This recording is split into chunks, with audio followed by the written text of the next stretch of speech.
علیہ مرادو، اس روایت کی مراد، اس کا معنی مشکل ہو گیا محدثین پر۔ جناب اگر اس کا معنی یہی تھا کہ مراد یہی دنیاوی حیات ہے اور روحیں اندر لوٹا دی گئی ہیں اور وہ کھڑے ہو کر وہاں نظر آتے ہیں قبروں میں نمازیں پڑھتے ہوئے، اگر اس کا یہی معنی ہے تو اشکل علیہ مرادوں کا کیا مطلب ہے؟ پھر کیا مشکل تھی ان کو پڑھی ہوئی؟ اور مشکل کو تبھی ہے کوئی کچھ کہتا ہے اس روایت کے متعلق، کوئی کچھ معنی کرتا ہے، کوئی کچھ معنی کرتا ہے۔ علامہ انور شاہ صاحب فرماتے ہیں کہ میرے نزدیک اس کا معنی جو ہے وہ یہ ہے، اس روایت کا معنی انبیاء کی نمازیں پڑھنا یا حج کرنا ان کا موت کے بعد یہ ان کے ارواح کے افعال ہیں۔ سن لیا، ارفع مشغول ہے ان افعال کے ساتھ، فیض الباری میں موجود ہے، جلد 2 میں بھی، جلد 3 میں بھی۔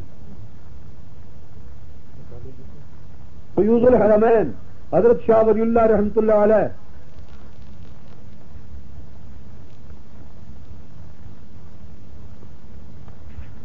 صفحہ 27 اور 28، فیوض الحرمین، مشاہد اخرى بالجمال، مشاہد اخرى بالاجمال، اور بس اسی کے ماتحت فرماتے ہیں لما دخلت المدینۃ المنورۃ وزرت الروضۃ المقدسۃ علی صاحب افضل الصلاۃ والتسلیمات رأیت روحہ، یہ قبر پر جا کر کہہ رہے ہیں، اصل وجود نہ کہیں بنا لینا، کہ قبر مبارک پر جب میں پہنچا آپ کے روضہ مقدس پر تو رأیت روحہ صلی اللہ علیہ وسلم ظاہرۃ بارزۃ لا فی عالم الارواح بل فی المثال القریب من الحس، صرف روح اپنی اصلی شکل میں نہیں تھی بلکہ روح مثال میں تھی، مثالی وجود میں۔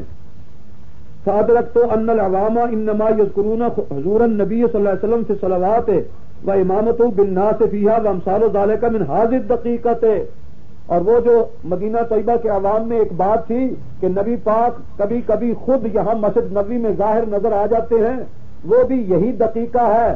یعنی کیا مطلب کہ وہ مثالی وجود ہوتا ہے نبی پاک کا، وہ اصلی وجود نہیں نظر آتا، وہ قبر مبارک میں دفن ہے محفوظ۔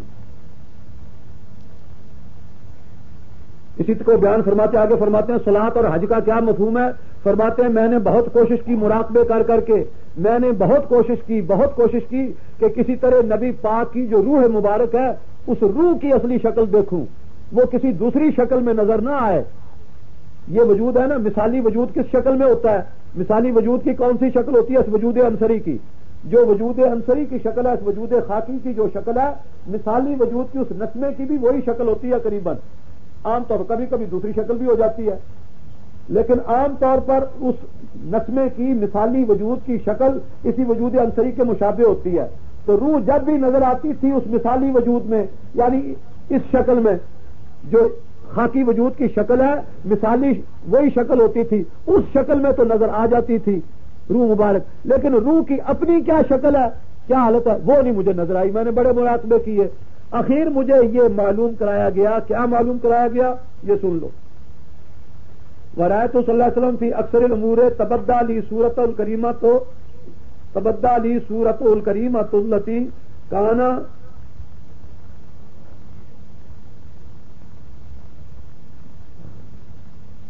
ورایتہ صلی اللہ علیہ وسلم فی اکثر الامور تبدہ لی صورت الکریمۃ التی کانا علیہا مرۃ بعد مرۃ انی تامع الہمت الی روحانیتہ لا الی جسمانیتہ، حالانکہ میری پوری ہمت اور کوشش یہ تھی کہ وہ جو جسمانی شکل نظر آتی ہے نا، وہ مثالی شکل وہ نہ نظر آئے بلکہ اصل روحانیت مجھے نظر آئے آپ کی۔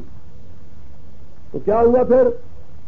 فتن تو مجھے یہ معلوم ہوا مراقبے میں کہ ان لہو خاصیتن، ان لہو صلی اللہ علیہ وسلم خاصیتن من تقویم روحی بصورت جسد ہی علیہ الصلوۃ والسلام۔ سن لو، یہ جہاں سے دھوکے لگتے ہیں، من تقویم روح ہی بصورت جسد ہی، کہ آپ کی یہ خاصیت ہے کہ جو جسد مبارک کی شکل تھی آپ کی روح کی شکل وہی بن جائے۔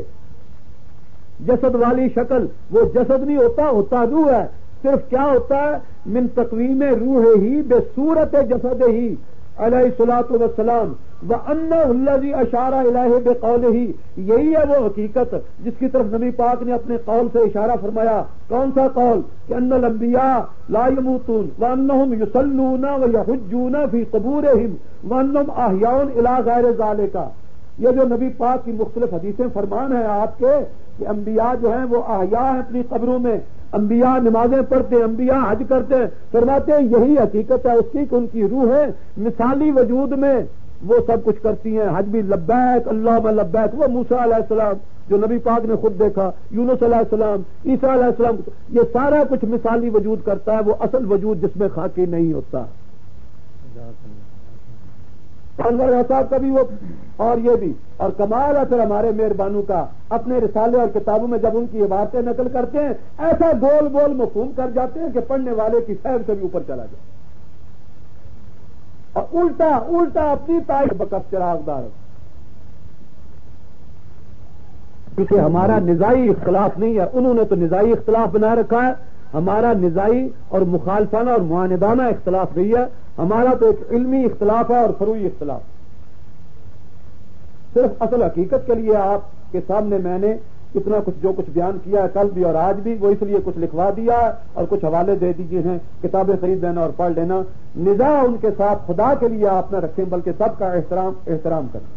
ہم ایک بات کے لیے تیار ہیں کہ بجائے رسائل لکھنے کے اور ان میں صحیح بھی باتیں اور غلط بھی باتیں دونوں قسم کی درج کرنے کی بجائے اور خیانتیں کرنے کی بجائے اور بہتان لگانے کی بجائے اور غلط فتووں کی بجائے بہتر ہوتا ہم 4 برس سے گزارش کر رہے ہیں کہ آپس میں بیٹھ جائیں اور پیار اور محبت اور ادب اور احترام متانت کے ساتھ دلائل کے ساتھ بات کریں. یہ ڈانگ بازی کی بات نہیں ہے، لٹھ بازی کی بات نہیں. یہ تفسیر بیان قرآن کے متعلق وہ میں نے مولانا تھانوی کے حوالے آپ کو دے دیے. جو کچھ وہ اشرف الجواب التکشف میں موجود ہے وہ مفہوم تفسیر میں بھی موجود ہے، وہ مفہوم الٹا نہ اس کا نکالا جائے. وہ فرماتے ہیں جو شہداء والی حیات ہے اسی نو کی حیات ہے انبیاء کی بھی، صرف انبیاء اقوا اور افضل ہے، نو وہی ہے برزخی. وجود پر اگر یہ عذاب ثواب ہوتا ہے تو جو اصل وجود گناہ کیا ہے اس کو تو پھر سزا نہ ہوئی. اس کے متعلق میں نے یہ حیات جو سمجھائی ہے آپ کو، حیات مرکب اور حیات بسیط، اس سلسلے میں آپ سمجھ گئے نا کہ اس وجود کو بھی ہے عذاب ثواب، اور عقائد میں بھی لکھا ہوا ہے. آپ کو کس رول مانی میں اس روایت کو انہوں نے بالکل رد کر دیا ہوا ہے. رول مانی میں یہ روایت موجود ہے کہ پیغمبر اپنی قبر میں میت نہیں رہتا دوسری میتوں کی طرح، بلکہ اس کو 40 راتوں کے بعد اٹھا لیا جاتا ہے قبر سے یا رد کیا جاتا ہے اس کو، روح کو اس کے بدن کے اندر. انہوں نے خود یہ روایتیں درج کر کے 2 مقام پر 2-3 جلدوں میں اس پر بحث کی ہوئی ہے، اور ان روایتوں کو وہ نہیں مانتے، بلکہ شہداء کے متعلق بھی روایتیں اور دوسروں کے متعلق جو روایتیں آئی ہیں ان کو انہوں نے بڑے سخت الفاظ کے ساتھ ذکر کیا ہوا ہے. یہ 15-16 ہے اور صفحہ غالباً 20-21 ہے. ضرور مانی یہ سنیے، یہ 20 جلد 20 صفحے سے لے کر 20, 21 اور 22 تک یہ سب کے متعلق فرماتے ہیں. یہ ساری جتنی روایتیں بیان کی جاتی ہیں یہ کا من مشاہدات بعض شہداء الذین قتلوا منذ مئات سنین وانہم الی اليوم تشخب جروحهم دما اذا رفعت العصابۃ عنها فذلك مما رواه حیان بن بیان وما هو الا حدیث خرافہ. اسی طرح وہ جو قبروں سے نکال لیے جاتے ہیں 40 راتوں کے بعد انبیاء کے وجود اٹھا لیے جاتے ہیں اوپر، اور یا ان کے اندر روحیں دوبارہ ڈال دی جاتی ہیں، آسمان و زمین میں تصرف کرتے ہیں، ان کو فرماتے ہیں وما هو الا حدیث خرافہ. اور شہداء کے متعلق جتنی روایتیں کہانیاں کس سے بیان کیے جاتے ہیں ان کو بھی فرماتے ہیں وما هو الا حدیث خرافہ. جسد آخر جسدن آخرہ دون جسد الدنیا پیش کریں، صحیح حدیث مذکور الفاظ موجود ہو. ہمارے بعض مولوی صاحبان تو لکھتے ہیں کہ جس طرح کے الفاظ ہم سے اس طرح کے حدیث سے ملیں. بزرگان دین مہربان مولوی صاحبان، جب ایک بات طے ہو گئی کہ نبی پاک صلی اللہ علیہ وسلم نے جنت اور دوزخ کے لیے بھی مثالی وجود تسلیم کیا، انبیاء کے لیے مثالی وجود فرمایا کہ مصلی علی الانبیاء فصلیت بہم، اور تمام شارحین نے اس کا معنی یہ کیا کہ مثالی وجود تھا، یہ دنیاوی وجود نہیں تھا. قصہ ختم ہوا. مولانا تھانوی نے بھی یہ لکھا اور باقی شارحین نے بھی یہی لکھا ہوا ہے اور جنت و دوزخ کے اوپر بھی یہی ہے، کانی انظر الی موسیٰ الی یونس، اس پر بھی یہی لکھا ہوا موجود ہے۔ حضرت عیسیٰ علیہ السلام کو دیکھنا، پھر دجال کو بعد میں گزرتے ہوئے دیکھنا، اس میں یہ نہیں ہوتا حدیث میں پیشین گوئیوں کی طرح کہ وہ لفظ اس طرح کا ہو جی تب ہم مانیں گے۔ الفاظ جو موجود ہو ان کا مفہوم دیکھنا چاہیے کہ مفہوم اس کا ایمانداری کے ساتھ کیا ہے، اس کا مطلب کیا ہے۔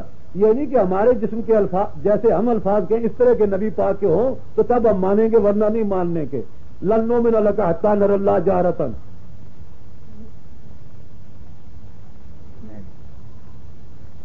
منکر نکیل سوال کرتے ہیں، یہ میں نے پہلے گزارش کر دیا ہے، یہ سب جواب اسی میں آ جاتا ہے جو آپ نے منکر نکیر جو سوال کرتے ہیں وہ کس سے اگر زندہ نہیں ہوتا۔ میں تو کہتا ہوں خدا کے بندو، وہ روح کا تعلق کے بغیر عقائد والوں نے لکھ دیا ہوا ہے کہ بغیر واسطے روح کے سوال و جواب ہوتا ہے۔ اور اگر اور سنتے ہو مولانا تھانوی والی اور بعض محققین صوفیہ والی تو وہ تو سرے سے کہتے ہیں اس وجود سے نہ کوئی سوال نہ جواب، ان کی تو یہ بات ہے۔ وہ تو کہتے ہیں ادھر مثالی زمین، مثالی آسمان، مثالی قبر، عالم مثال میں وہاں سوال و جواب، وہاں اٹھانا بٹھانا۔ یہ سب کچھ آپ سن کر پھر اس کے بعد یہ اعتراض لکھتے ہیں، مجھے سمجھ نہیں آتی، یا تو آپ سنتے نہیں، آپ اسی دن میں لگے کوئی اعتراض لکھ کر بھیج دو۔ پہلے سن تو لیا کرے نا کہ میں نے جو کچھ کہا ہے اتنا، وہ آپ کا جواب تو خود بخود۔ یہ بہت سے رکے ایسے ہیں جن کا جواب آ چکا ہوا ہے لیکن اللہ جانے صرف کہیں قبول نہیں ہے، ان کا کشف ضمنی ہوتا ہے۔ یہ مولانا تھانوی پر اعتراض کرو، مجھ پر نہ کرو۔ ساوی نے لکھا ہے کہ ان کے رد کیے، ساوی نے تو حاضر ناظر بھی لکھا ہوا ہے، وہ بھی مان لو ساتھ ہی۔ میں ساوی کی بجائے تو وہ علامہ جلال سیوطی زیادہ قابل اعتماد ہے۔ ساوی کی بجائے جو جلالین کا حاشیہ لکھنے والا ساوی، وہ مولانا ساوی کی بجائے تو علامہ جلال سیوطی اور سبکی کا بہت بلند مقام ہے، آپ ساوی کو روتے ہیں۔ یہ ساوی پیلی کوئی بات نہیں ہے۔ مولانا احمد علی کے متعلق بھائی یہ میں گزارش ان سارے رکوع کے متعلق بزرگوں کے میں پیش کر دوں کہ میں نے جب پہلے کہہ دیا ہے اکابرین کا آپس میں اختلاف موجود ہے، اس میں کسی پر تان نہ کرو اور نہ مجھ سے سوال کرو۔ یہ میں چاہتا ہوں قرآن کی کوئی آیت سے کرنا ہے سوال تو وہ کرو، کوئی حدیث صحیح ہو آپ کے پاس تو وہ کرو، صحابہ کا کوئی صحیح سند سے قول ہو تو وہ سوال کرو۔ امام ابو حنیفہ، امام محمد، میں نے جیسے امام محمد کا قول پیش کیا ہے کہ جس طرح میت رکھا گیا تھا آج بھی اس طرح میت کی میت ہے، شافعیوں پڑھو جنازہ جا کر کرو ثواب حاصل، اس سے زیادہ ثواب تو ملے گا کوئی نہیں۔ الزام دیا ہوا ہے اس طرح کو قول پیش کرو امام محمد کا تو بات ٹھیک ہے۔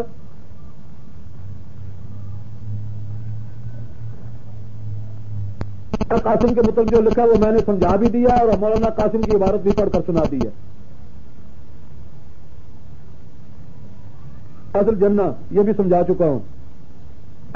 تھانوی رحمۃ اللہ علیہ نے بھی لکھا ہے کہ نبی پاک نے اس جگہ کو تشبیہ دی ہے جنت سے، اور اس کا مفہوم یہ ہے کہ جو یہاں دفن ہوں گے وہ یقیناً جنت میں جائیں گے۔ روضۃ من ریاض الجنہ ثواب کے اعتبار سے بھی، ثواب اور اجر کے اعتبار سے بھی اس مقام کو، اور مرتبے کے اعتبار سے بھی اس مقام کو جنت کے باغوں کے ساتھ تشبیہ دی گئی ہے اور اس کو جنت کا ٹکڑا کہا گیا ہے، اور اس اعتبار سے بھی کہ جو وہاں دفن ہوں گے اتنے حصے میں وہ سارے اہل جنت ہوں گے۔ چنانچہ ابو بکر صدیق، عمر فاروق، یہ شیعوں پر بھی ہمارا الزام آ جاتا ہے کہ وہ جنت کے ٹکڑے میں داخل ہے، باقی رہا وہ اصل جنت فردوس وہ وہی ہے ساتوں آسمانوں کے اوپر جو بخاری شریف میں جیسے موجود ہے، اور اس کے اوپر ہے عرش الرحمان۔ بھی ہو سکتا ہے جیسے بعض شارحین نے لکھا ہے حدیث میں روضۃ من ریاض الجنہ میں کہ یہ ٹکڑا جنت کے دن جنت میں لے جایا جائے گا،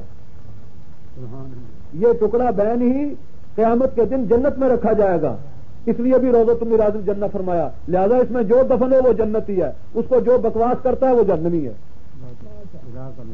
کسی نے مولانا قاسم کے متعلق لکھا ہے کہ اگر وہ شیعوں کو جواب دیا ہے تو حدیثوں سے انکار لازم آتا ہے، یہ کوئی نہیں لازم آتا، ان کی وہ اپنی تحقیق ہے۔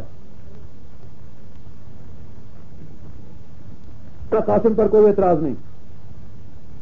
خالفین کہتے ہیں کہ یہ پتھروں جیسا شعور مانتے ہیں، تو میں نے آپ کو گزارش کر دی ہے کہ میں تو دوسری میتوں سے بھی انبیاء کا زیادہ شعور تسلیم کرتا ہوں، ان کی میتوں میں، ان کے وجودوں میں، ان کے اجساد مبارکہ میں حیات بھی زیادہ مانتا ہوں، لیکن ہے وہ برزخی حیات۔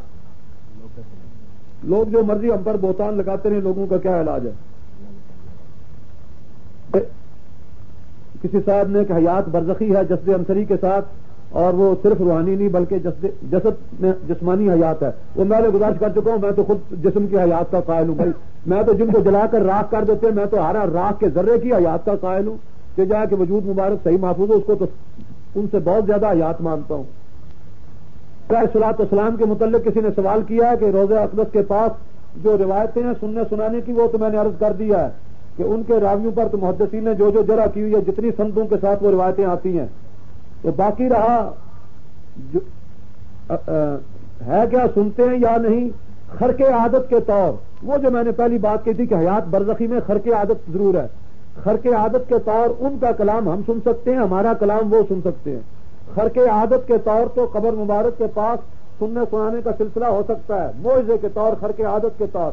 باقی کہو ضابطہ حیات برزخی والے دوسروں کا کلام سنیں, یہ ضابطہ نہیں ہے.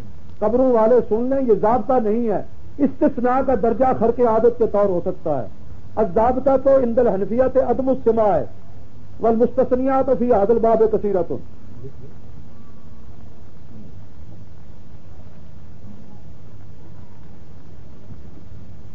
اور وہاں سے ہاتھ نکلا نبی علیہ الصلوۃ والسلام کا, دست مبارک نکلا, اور انہوں نے سلام کا جواب دیتے کہا کہ وعلیکم السلام یا ولدی. حضرت مدنی کے متعلق یہ بہتان ہے حضرت مدنی پر. ساری زندگی میں حضرت مدنی نے نہ اپنے متعلق کہیں لکھا نہ فرمایا. یہ بعد میں بات جوڑ کر جی حضرت مدنی نے ہم کو فرمایا, یہ صدری نسخہ ہے, صدری سینہ بہ سینہ نسخہ آیا ہے, حضرت مدنی کے ذمہ لگا دیا. یہ اصل میں بات تو لکھی ہوئی ہے امام احمد رفاعی کے متعلق. ایک صوفی ہوئے ہیں بڑے بزرگ سید احمد رفاعی, ان کے متعلق لکھا ہے کہ وہ قبر وہ بھی واقعہ ہے, یوں ہی واقعہ ہے جیسے واقعات وہ عیان اور بیان والی بات. سید محمود آلوسی بغدادی پر خدا کی رحمت ہو, کیا صاحب لکھا حدیث و خرافہ, یوں واقعہ جیسے حدیث عربی جمع کی ہوئی ہے. وہ جا کر کہا اور غلام میں ظلم پڑی. تو یہ ساری روایتیں ہوتی ہیں ایسی. تو اسی طرح وہ گھڑی ہوئی ہے سید احمد رفاعی کے متعلق کہ آپ گئے تو سلام دیا تو نبی پاک نے جواب دیا وعلیکم السلام. تو وہ آگے بولے سید احمد کہ جناب یہ سلام کا جواب تو ہم کو اپنے وطن میں بھی ہم سن لیتے تھے, یعنی یک نہ شد دو شد, اپنے وطن میں بھی ہم کو پہنچ جاتا تھا آپ کے سلام کا جواب. ہم تو چاہتے ہیں آپ کے ساتھ مصافحہ کریں. پلکے کو جائے گا تو آگے کا معانقہ کرنا چاہتے ہیں, مصافحہ کریں. تو قبر پھٹ گئی اور آپ کا دست مبارک نکلا. بخاری شریف میں آتا تھا قبر پھٹے گی قیامت کے دن نبی پاک کی, اور سب سے پہلے قبر آپ کی پھٹے گی. باقی انبیاء کی قبریں بعد میں شک ہوں گی, اور سب سے پہلے نبی پاک کی قبر شک ہوگی. یہ پہلے دنیا میں شک کرا رہے ہیں پہلے ہی کہ نبی پاک کی قبر مبارک شک ہو گئی اور آپ نے مصافحہ کیا باقاعدہ. تو دوستو یہ ہے میرے پاس اس کا بھی جواب, یہ ہے اسن المطالب فی احادیث مختلفۃ المراتب. اسن المطالب اس میں لکھا ہے کہ سید احمد رفاعی کا جو واقعہ ہے اس کو اگر وہ صحیح سمجھا جائے تو اس کو محمول کرو مثالی ہاتھ پر, اصل دست مبارک پر نہ کرو اس کو محمول. بات سمجھ میں آئی کوئی نہیں آئی؟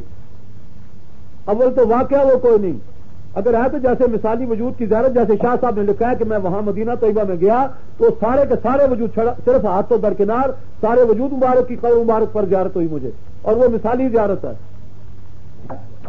تو وہ مثالی زیارت ہوتی ہے, وہ حقیقی جسد مبارک نہیں ہوتا. باقی وہ کہانی, اس کہانی میں یہ بھی درج ہے سید احمد رفاعی رحمۃ اللہ میں کہ 90,000 پاس آدمی کھڑا تھا, انہوں نے دیکھا, پوچھو 90,000 کتوں اکٹھا کر لیا ایسا نہیں, بس بنانے والے جو بنا دیتے ہیں کہانیاں. جن کی زیارت ہوتی ہے انہیں پتہ بھی ہوتا ہے. ہاں بعض اوقات یہ ہوتا ہے کہ جس کی جب مجدد صاحب رحمۃ اللہ نے مکتوبات میں لکھا ہوا ہے, اور دوسرے محققین صوفیہ کرام نے بھی لکھا ہے, بعض فقہاء نے بھی لکھا ہوا ہے صاف طور پر کہ جس کے مثالی وجود کی زیارت ہوتی ہے نا, کیا اس کے اصل وجود کو بھی پتا ہوتا ہے؟ تو فرماتے ہیں اگر اللہ تعالیٰ چاہے تو اصل وجود کو پتا دے دے, نہ چاہے تو اصل وجود کو پتا ہونے کا کوئی قصہ نہیں ہے, کوئی ضابطہ ہی نہیں ہے. وہ مثالی وجود اور روح کے ساتھ ہی تعلق ہوتا ہے اس زیارت کا. حضرت عائشہ صدیقہ کا پردے میں قبر پر جانا اور عرض عمر کے دفن کرنے کے بعد یہ ایک رکا ہے کہ یہ کیوں ہے. اگر وہ دیکھتے پوری طرح سارے سنتے دیکھتے قبروں والے نہیں تو. یہ بریلویوں نے بھی کبھی اعتراض کیا تھا. تو اس کے متعلق دوستوں گزارش ہے, اس روایت پر ائمہ نے کی ہے جرح, بہت اچھی طرح ٹھوک کر جرح کی ہوئی ہے, اور اس کو اگر صحیح بھی کوئی مانے، آج کل ہمارے مہربانوں کو سمجھانا ہے نا، جو اپنے اب وہ بریلیوں کے ساتھ تو بات نہیں نا، تو اپنے مہربانوں سے بات ہے نا، تو ان کو جواب مولانا تھانوی نے اچھا دیا اسی روایت کا۔ اب تکشف میں یہ روایت درج ہے، تو مولانا تھانوی یہ روایت درج کر کے کہ حضرت عائشہ صدیقہ جب تک نبی پاک دفن ہوئے اور ابوبکر صدیق ان کے باپ تھے وہ دفن ہوئے، تب تک تو پردہ کر کے منہ پر نہیں جاتی تھی، لیکن جب عمر فاروق اس قبر مبارک کے ساتھ وہ بھی دفن ہو گئے تو ان سے چونکہ پردہ کرنا ہوتا تھا، تو اب عائشہ صدیقہ جب روضے کے اندر جاتی تھی تو پردہ کر کے جاتی تھی۔ حضرت مولانا تھانوی اس روایت کو نقل کر کے فرماتے ہیں یہ صرف حیا کا غلبہ ہے، صورتاً حیا ہے، یہ حقیقت نہیں۔ باقی رہا اس روایت سے کوئی اموات کا ادراک ثابت کرے تو اس کو دل نہیں مانتا۔ یہ مولانا تھانوی کا ارشاد اور تکشف میں موجود ہے، وہیں سے پڑھ لیں اور تسلی کر لیں۔ اس لیے میں کہتا ہوں نا، کاش کے علماء دیوبند کی بھی یہ ساری کتابیں اکابرین کی پڑھ لیں ساری مکمل، اور ان کے اختلافات جو آپس میں ہیں وہ بھی سمجھ لیں، انشاءاللہ یہ تھوکا فضیتی اور یہ لٹھ بازی چھوڑ جائیں۔ ساری تو پڑھتے نہیں، ایک حصہ پڑھ لیتے ہیں دوسروں کی چھوڑ جاتے ہیں۔ یہی متقدمین کی کتابوں کا حال، یہی متاخرین کا، بس بازار گرم کیا ہوا ہے اپنے سیاسی حصے کا، فتوی بازیوں کا اور بہتان ترازیوں کا۔ اللہ تعالیٰ مجھے بھی، آپ تمام حضرات کو بھی، اور پہلے متقدمین کو، متاخرین کو، جنہوں نے اللہ کے دین کی خدمتیں کی، اکابرین دیوبند کو خدا کی رحمتیں ہوں، اور ان کے اساتذہ کو تا نبی علیہ الصلوۃ والسلام تک جتنے دین کی خدمت گزار گزرے، ان سب پر خدا کی کروڑوں رحمتیں، اور پھر ہمارے پیر و مرشد اور استاد حضرت مولانا سید حسین علی رحمۃ اللہ تعالی علیہ، جنہوں نے قرآن مجید سکھایا ہم کو اور اس طرف لگایا، محنت کی، اور ان کو سکھایا حضرت گنگوئی رحمۃ اللہ علیہ اور مدر نانوتوی رحمۃ اللہ علیہ نے، انہوں نے تا سلسلہ شاہ ولی اللہ صاحب تک، ان کا سلسلہ آگے تک تا جناب نبی کریم صلی اللہ علیہ وسلم تک یہ سلسلہ ہمارا سند کا پہنچتا ہے۔ الحمدللہ اللہ تعالی ہم کو دین حق کا فہم بھی عطا فرمائے، اپنی کتاب مبارک کا صحیح فہم عطا فرمائے، نبی پاک کی صحیح سنت کا فہم عطا فرمائے، صحابہ کے تمام فیصلوں کا، صحابہ کے ارشاد کا فہم عطا فرمائے، آئمہ جو گزرے ہیں ان کے ارشاد کا صحیح فہم عطا فرمائے۔ خدا ہم کو صحیح اہل سنت والجماعت بنائے اور صحیح دین حق پر قائم رکھے، دین حق کا سچا، صادق اور مخلص خادم بنائے، اپنے قرآن کا اور نبی کی سنت کا سچا اور مخلص خادم بنائے۔ ہم اور آپ سب کو روزی تو اللہ تعالیٰ سب کو دیتا ہے، جنگل کے خنزیروں کو بھی روزی ملتی ہے، کتوں کو بھی روزی ملتی ہے۔ روزی کے پیچھے یا عزت کے پیچھے لگ کر خدا کے لیے اللہ کے قرآن اور نبی کی سنت سے غداری نہ کرنا، اس پر قائم مضبوطی سے رہنا، اللہ بڑی برکت دے گا آپ حضرات کو۔ جس شوق کے ساتھ آئے ہو اللہ آپ کو کامیاب کرے۔ اللہ تعالیٰ ہمارے بزرگ مولانا شیخ القرآن کو، مولانا غلام اللہ خان صاحب کو بہت زیادہ صحت دے، بہت زیادہ ان کو اس خدمت کی اور زیادہ توفیق عطا فرمائے، دنیا اور آخرت میں زیادہ بلندیاں اللہ ان کو عطا فرمائے۔ اور بھی جو قرآن کی خدمت کرنے والے ہیں، نبی پاک کی سنت کی خدمت کرنے والے ہیں، اللہ سب کو اس دنیا میں بھی آخرت میں بھی درجات سے نوازے، اپنے فضل و رحمت سے ہم سب کو نوازے۔ سبحان ربنا لا تزغ قلوبنا بعد إذ هديتنا وهب لنا من لدنك رحمة إنك أنت الوهاب سبحان عند قبري سمعته ومن صلى ناعيا أبلغته یا بلغته أو بلغته۔ اس روایت میں ہے راوی ایک محمد بن مروان السدی صغیر، ایک ہے السدی کبیر، وہ لا باس بہی ہے، لیکن یہ ہے السدی صغیر، محمد بن مروان السدی صغیر، منکر الحدیث، ضعیف الحدیث، وضاع الحدیث، کذاب تک بعضوں نے کہہ دیا اس کو۔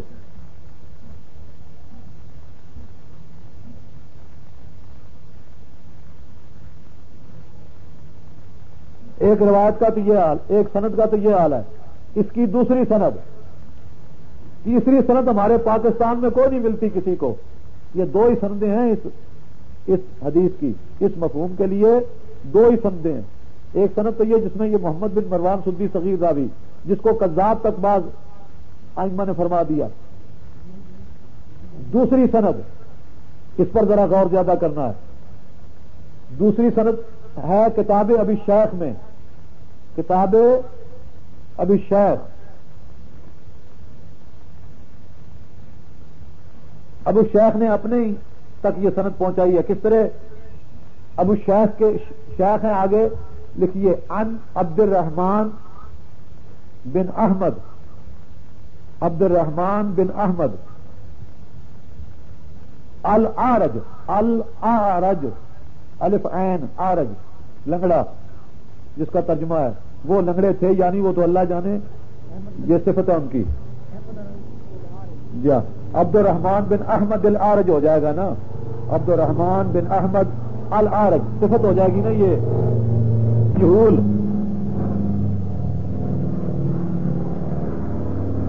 مجہول ہے. میں نام اس لیے نہیں لیتا، خام خواہ گلا بن جاتا ہے، غیبت ہو جاتی ہے. اشارہ کر دیتا ہوں. ایک صاحب نے رسالہ لکھا ہے، ایک صاحب نے رسالہ لکھا ہے، اس میں انہوں نے، افسوس کی بات میں پھر کہتا ہوں کہ مسئلے کا اختلاف الگ بات، لیکن کم از کم اس کو بیان کرتے وقت اور تحریر کے وقت ہماری دیانت تو باقی رہنی چاہیے. تحریر میں خیانت تو نہیں آنی چاہیے، لیکن نہیں پرواہ کی گئی.